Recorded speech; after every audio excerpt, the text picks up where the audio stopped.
Hi all, இன்றைக்கி வந்து ஒரு ஸ்பைசியான தவா ஃப்ரை கத்திரிக்காய் வச்சு செய்ய போகிறோம்.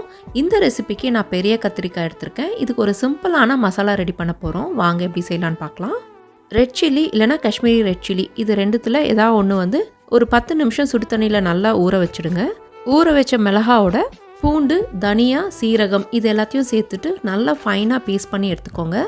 அரைச்ச மசாலாவோட மஞ்சத்தூள், உப்பு, கொஞ்சமாக ஆயில் இது எல்லாத்தையும் போட்டுட்டு நல்லா கலந்து விட்டுக்கோங்க. இந்த மசாலா பார்த்திங்கன்னா ரொம்ப தண்ணியாக இருக்கக்கூடாது, நல்லா திக்காக இருந்தால் தான் நம்ம வந்து கத்திரிக்காய் மேலே அப்ளை பண்ண முடியும். ஸோ இந்த கன்சிஸ்டன்சிக்கு எடுத்துக்கோங்க. ஸோ நான் இந்த பெரிய கத்திரிக்காய் எடுத்திருக்கேன். இதை வந்து நல்லா ஸ்லைசஸாக கட் பண்ணிக்கோங்க. லென்த் வைஸாக நான் கட் பண்ணியிருக்கேன். ரொம்ப தின்னாக கட் பண்ணாமல் கொஞ்சம் திக்காகவே நல்லா கட் பண்ணிக்கலாம். இந்த மாதிரி டைமண்ட் ஷேப்பில் ஸ்ப்ளிட் பண்ணிக்கோங்க. அப்போ தான் மசாலா ஃபுல்லாக கத்திரிக்காயில் இறங்கும். ஸோ நம்ம ஃப்ரை பண்ணும் போது நல்லா ரோஸ்ட் ஆகும். கத்திரிக்காயோட 2 பக்கமும் இந்த மாதிரி மசாலா அப்ளை பண்ணிவிட்டு ஒரு 2 நிமிஷம் அப்படியே வச்சுட்டு ஷாலோ ஃப்ரை பண்ணி எடுத்துக்கலாம்.